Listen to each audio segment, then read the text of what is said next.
Hello and welcome to O-Qis CMM Reporting Basics Training for Operators. Today we will be talking about the different functionalities and how O-Qis CMM reporting is used on the shop floor and how you would accept or reject a measurement. So in the Ford Learning Center, there are various single point lessons. Today we will be referencing single point lesson 12A, QDAS SPL number 12A for this training. And the training, once again, is O-Qis CMM Reporting Basics for Operators. You're in version 11 currently. We will be talking about the various default graphics, smart smiley window in the O-Qis CMM reporting screen, default layouts, alarm viewer and PDF reports, how to navigate characteristics, the button bar, assigning events. The last topic we won't be covering in this training, but we will be talking about the other ones. So typically, O-Qis CMM reporting is a shop floor tool. Basically, it's a shop floor software that's running on a CMM computer. So you're going to see a green symbol like this. So that means O-Qis CMM reporting is always running. So typically, O-Qis CMM reporting on the gauge PC is always going to be running, along with the gauge. So basically, if it's a Zeiss computer, you'll see a Zeiss symbol over here. In my case, I'm going to be just generating CMM measurements. So you can see the O-Qis CMM screen. Okay. So we will talk about what O-Qis CMM reporting is, but I just want to mention that just in case O-Qis CMM reporting was shut off previously, earlier on in the shift or in a previous shift, you can also in this computer click on the Start menu, click on QDAS QM Tools, scroll down until you come to QDAS QM Tools. Okay, again, look for V11 O-Qis CMM and click there in order to start the O-Qis CMM reporting. In our case, we already have it on, so it's there for us. Okay, so let us talk about what O-Qis actually is. O-Qis is O-Q-I-S, basically, meaning, which stands for Operator Quality Information System.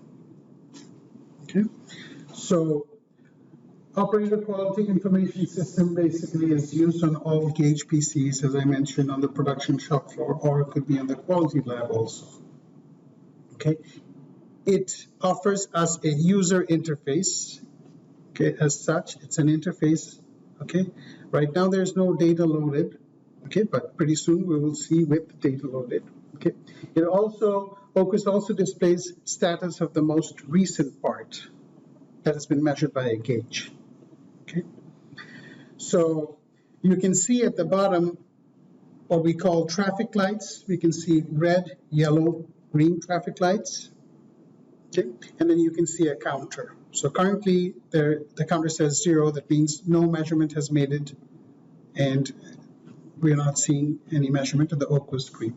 So once again, the gauge PC is going to output the measurement, and O-Qis will convert it to a DFQ file format. That's what O-Qis can recognize, a DFQ file format. And I also would like to mention O-Qis software, okay, is a software that is manufactured by QDAS. So on the shop floor, you may typically always hear, okay, wherever QDAS is running. So that means wherever O-Qis CMM reporting is running. So QDAS is the company that made O-Qis. So currently there's no measurements, so we're waiting for a measurement to show up. Okay, so I'm going to go generate a measurement, okay, by running a bat file, so that a hello.dfq file is created, and then you notice that the traffic light changes to green now. Okay, so that means it's waiting for the measurement to show up on O-Qis CMM reporting. It takes a few seconds, and pretty soon you should be able to see. And right now, O-Qis is working, you can see, and then the first measurement will appear. Okay. The first measurement has now made it to our screen over here, the O-Qis screen, O-Qis CMM reporting screen. And you will notice various sections. Okay. This section will show you a listing of measurements starting, one by one, starting from measurements that have exceeded tolerance or the specification limits in this case. Okay, this section is known as the characteristic display. So each characteristic or each feature is going to be displayed. If there are 500 features that are measured, by scrolling up or down, you can see each individual feature until you see the 500th feature. Okay, if there are 10 measurements measured, then you'll see 10 measurements. Okay. So this, once again, is the characteristic display section. This is a run chart per characteristic. So if you were to click on this characteristic 141, which is described as position H204, drill to AM, ANAP, it'll show over here.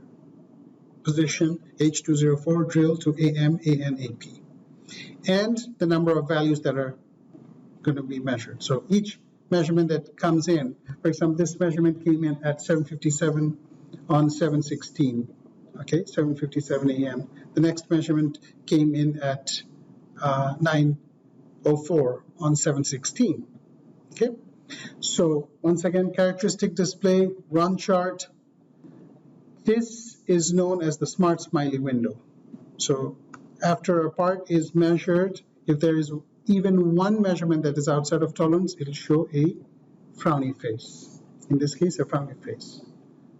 So as low as one measurement.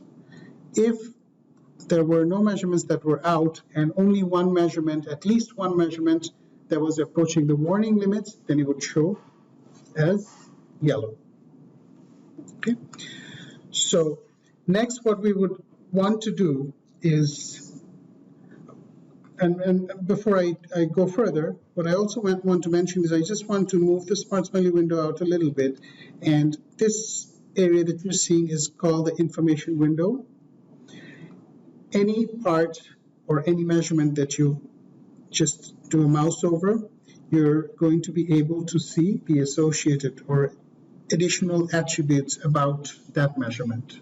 So for example, this measurement at 9:04, okay, came from pallet number such gauge number, such machine number, okay, and the reason for test and that sort of thing. Now, if you scroll down, okay, by moving like this, you're going to see, so the listing of measurements is going to be from worst to best. So the measurements that have exceeded or did not make the tolerance, followed by measurements that are close to warning limits. So the warning limits are these dashed lines, and the specification limit is the solid lines. So if you want to look at this measurement specifically, position H218, this measurement over here has exceeded warning limit and is very close to the specification limit. Okay. So we also have what is known as the alarm viewer at the bottom, okay, of the O-Qis screen. Okay. So right now we have one measurement that is waiting for confirmation. Okay. What do we mean by confirmation? Is that this measurement, it is the responsibility of the operator to accept or reject a measurement. So in our case, we have to confirm the entire part or each characteristic individually, or each alarm characteristics individually, all alarm characteristics, or the entire part. So let's go ahead by clicking entire part. But before we do that, what I'd like to show you is I want to click on the alarm viewer, and then it shows a listing of all the different measurements that came in for that specific date, so which is 7/16. So earlier on, there were measurements that came in, and under alarm, you can see one measurement was confirmed, another one was confirmed. So one was confirmed at 7:14, one at 7:57, one at 8:54, and now this most recent measurement, denoted by this forward-facing arrow, is open. Okay, this is the measurement we were talking about. When I hit the return, it takes you back to the previous screen. So this measurement at 9:04 a.m. is what we want to confirm. So it is open. Okay, so if I click anywhere in this screen, you will see that you can see color coding. Okay, so you see different color coding. So all the confirmed measurements will be shown in green, and the open alarm is awaiting confirmation. So I want to click there. Okay, so now it is open, and what I want to do is I want to confirm the measurement, meaning the entire part basically. And you will notice that your events catalog will open up, which we can stretch further. And based on knowledge as an operator, you can assign an event that, say for this part, you believe that there was porosity. If it is the case, you select porosity, select the forward-facing arrow, and the porosity comes there, and you say OK. Then you will see that this information is getting processed. The counter is 1 of 1. Alarm is still open. The moment it accepted porosity as an event, the alarm has been confirmed. Your counter went down to 0. You may hit the return button now to come back to the O-Qis screen. Right now your counter is 0. It's in yellow, the traffic light. It is waiting for the next measurement to come to the O-Qis screen. So thank you for taking part in this presentation.